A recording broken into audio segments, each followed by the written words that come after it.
The emergency pod slammed into the ravine with enough force to crack 3 ribs. Or at least that's what it felt like to Jake as he gasped for breath in the acrid smoke filling the cabin. "Are you alive?" The voice cut through the haze, sharp and commanding. And he turned to see the most striking woman he'd ever encountered pulling herself from the co-pilot seat, her silvery hair cascading over shoulders, clad in a fitted tactical jacket. Those unmistakable pointed ears, twitching as she assessed their situation with luminous green eyes that seemed to glow faintly in the dim emergency lighting. Lieutenant Kyra Velshin of the Interstellar Survey Corps, his assigned escort for what was supposed to be a routine 3-day expedition to catalog minerals on Epsilon 7. Now, his only companion on a planet that had just tried to kill them. "Yeah, I'm good," Jake managed, unbuckling his harness and immediately checking the survival kit storage. "Good is relative," Kyra snapped, already pulling out a handheld scanner that flickered weakly before dying completely. "Electronics are fried. We're 70 kilometers from the rendezvous point." The distress beacon. She paused, her flawless face tightening with an expression Jake was learning to recognize as controlled panic. "Has a 40% chance of penetrating the atmospheric interference." She turned to him with absolute seriousness. "We must ration food. Protocol states that in an unknown survival scenario with uncertain rescue timeline, we allocate no more than 400 calories per person per day from emergency supplies." Jake blinked at her. "I'm going to stop you right there," he said, popping the hatch and stepping out into the alien wilderness, where 2 suns hung at different angles in a purple-tinted sky. The air smelled like ozone and something sweet, almost like honeysuckle, and the ravine around them exploded with bioluminescent vegetation that pulsed gently with the rhythm of some unseen ecosystem. "What are you doing?" Kyra called after him, emerging from the pod with a supply pack already organized with military precision. "You can't just wander off. We need to establish a perimeter, assess resources, create a I'm getting dinner," Jake called back, scanning the ravine walls where he'd spotted movement. His background wasn't military like hers. He'd grown up in the Appalachian sector on Earth, where his grandfather had taught him that nature provided, if you knew how to look. And old instincts were already cataloging everything his eyes touched. 2 hours later, when Kyra had finished her systematic inventory of their supplies and created a detailed survival schedule written in the dirt with a stick, she found Jake back at the pod with a fire crackling in a carefully constructed pit. 3 fish-like creatures roasted on improvised spits, their scales shimmering iridescent blue, and he was using a flat stone to mix something that looked disturbingly like dough. "What is this?" she demanded, though her stomach betrayed her with an audible growl. "Dinner," Jake said cheerfully, "and dessert. Those water plants over there have tubers that are almost pure starch. Tested them with the chemical patch from the medkit, totally safe. The fish I caught in the stream about 100 meters north, they're sluggish in the warm water near the thermal vents, practically jumped into my hands. And this," he gestured to a gourd-like fruit, "is sweet enough to make a decent cobbler, if I can get the heat right." Kyra stared at him as if he'd grown a second head. You can't just eat random alien flora and fauna. The protocols are clear. We have 3 days of ration bars. We wait for rescue. We don't take unnecessary risks." But even as she spoke, the smell of cooking fish made her mouth water. Jake looked up at her, really looked, and saw past the rigid military bearing to something else. Her hands trembled slightly as she clutched her supply manifest. Her jaw was set to tight. This wasn't just about following rules. "When were you last in a real survival situation?" he asked gently. She bristled. "I've completed advanced training in 17 different environmental scenarios.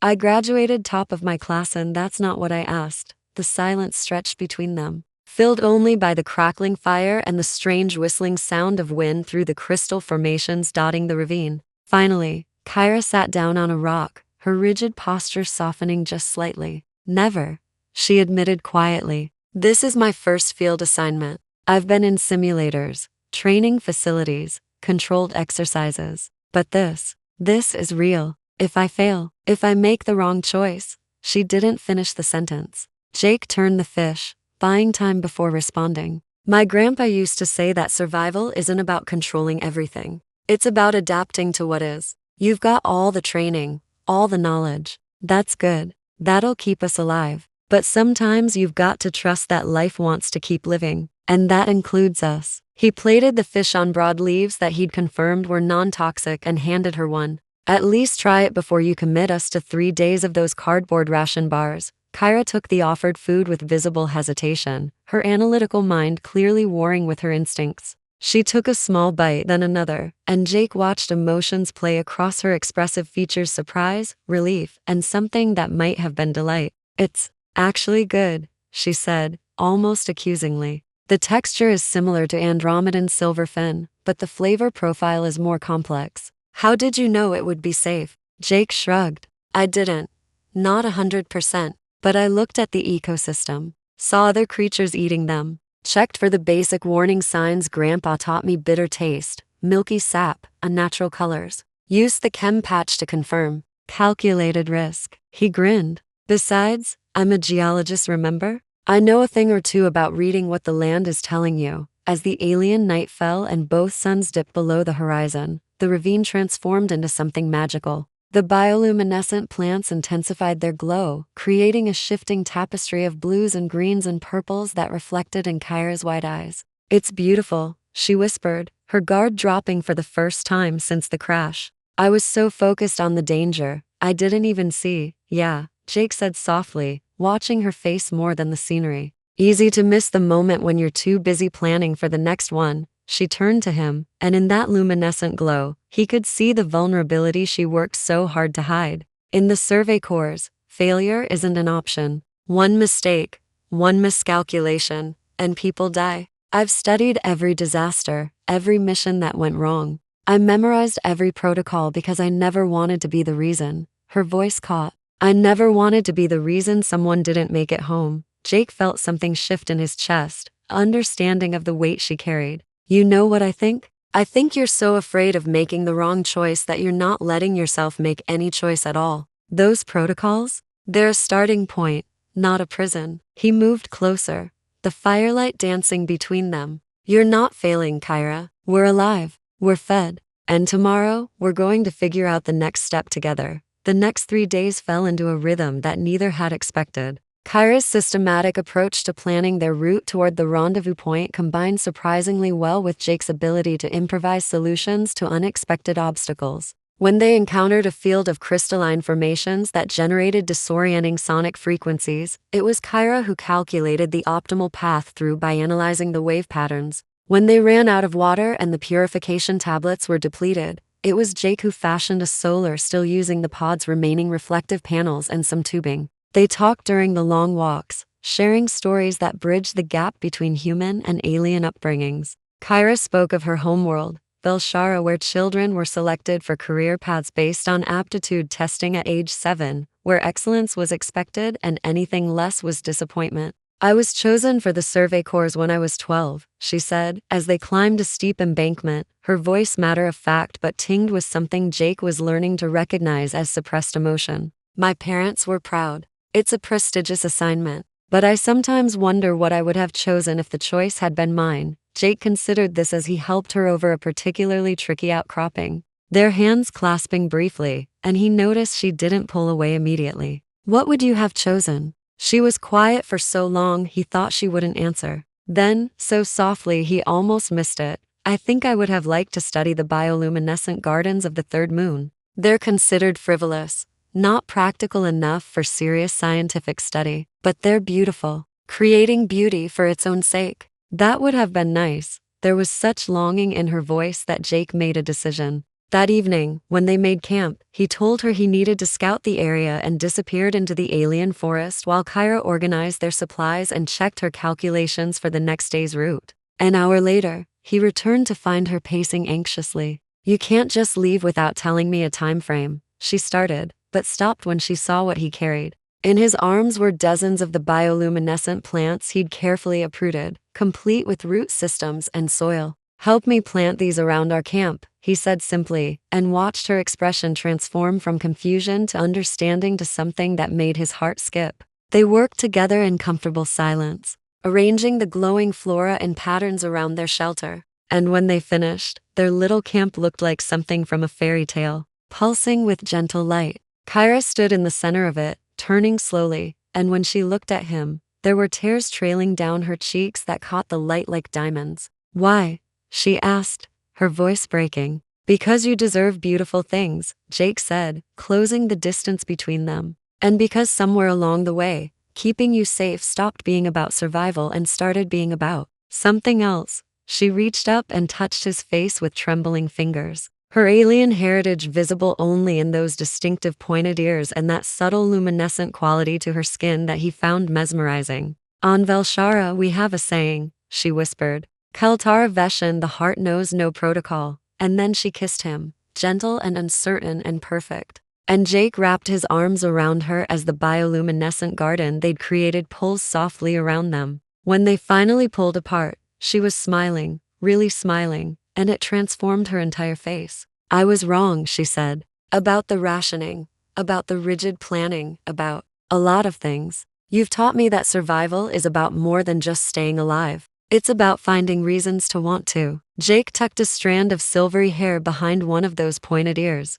And you've taught me that having a plan isn't a weakness. We balance each other out. You're the strategy. I'm the improvisation. She laughed, the sound bright and genuine. Is that what this is? A partnership? I'm hoping it's more than that, he admitted, and kissed her again because he could. Because this strange and terrifying situation had given him something precious he hadn't known he was looking for. The crisis came on the 5th day. When they were less than 10 kilometers from the rendezvous point, the ground opened up without warning, a sinkhole collapsing beneath Kyra's feet, and Jake lunged forward fast enough to grab her wrist, but not fast enough to stop them both from falling into the chasm below. They landed hard in an underground cavern, the impact knocking the wind from their lungs. Jake's ankle twisted with an ominous crack that made him bite back a scream. Above them, the hole they'd fallen through was already collapsing further, debris raining down until it sealed completely, leaving them in darkness, broken only by Kyra's emergency glow stick.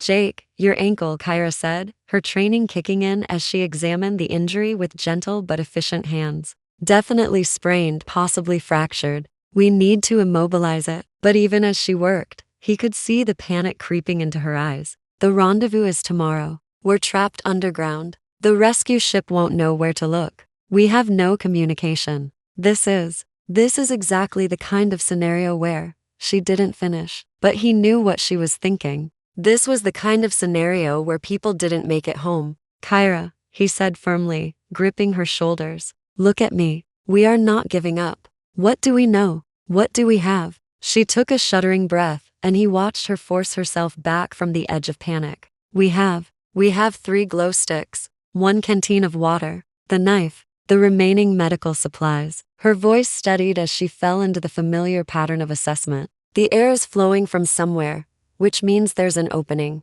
Caves like this are usually part of a larger system. Jake nodded encouragingly, despite the throbbing pain in his ankle. Good, what else? She looked around, really looked. And he saw the moment her training and his influence merged into something new. The walls have moisture. There are root systems penetrating from above, which means we're not as deep as it seems. And there, she pointed to where a faint draft made the glow stick flicker. Air current means passage. They work together. Kyra's knowledge of geology and navigation, combining with Jake's intuition about natural systems. He couldn't walk, so she fashioned a crutch from debris and supported most of his weight as they hobbled through narrow passages that twisted deeper into the planet's crust. Hours passed, or maybe days' time lost meaning in the unchanging darkness. They rationed the glow sticks and water with the discipline Kyra had tried to impose at the beginning, and Jake found himself grateful for her careful planning. Nature. When he grew too weak to continue, she told him stories of Velshara to keep him conscious.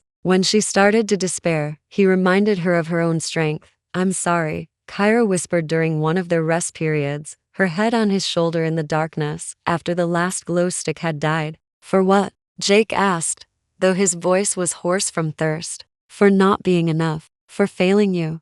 Stop, he interrupted gently. You're the bravest person I've ever met. Not because you know all the protocols or topped your class. Because when the real test came, when everything went wrong, you didn't break. You adapted. You're adapting right now. He found her hand in the darkness and squeezed it. Whatever happens, we face it together. That's enough for me. She squeezed back, and he felt moisture drop onto their joined hands, her tears in the darkness where she thought he couldn't see. Kaltara Veshan, she murmured. The heart knows no protocol. They might have died there in the darkness, but fate or luck, or the universe's sense of irony had other plans. Jake's hand, trailing along the wall as they shuffled forward, suddenly met not stone, but empty air. A passage opened up, and through it came the faintest hint of purple light, the distinctive color of Epsilon 7E's twin suns. They emerged from the cave system like creatures being born, blinking and stumbling into the light to find themselves on a plateau overlooking the Rendezvous Valley.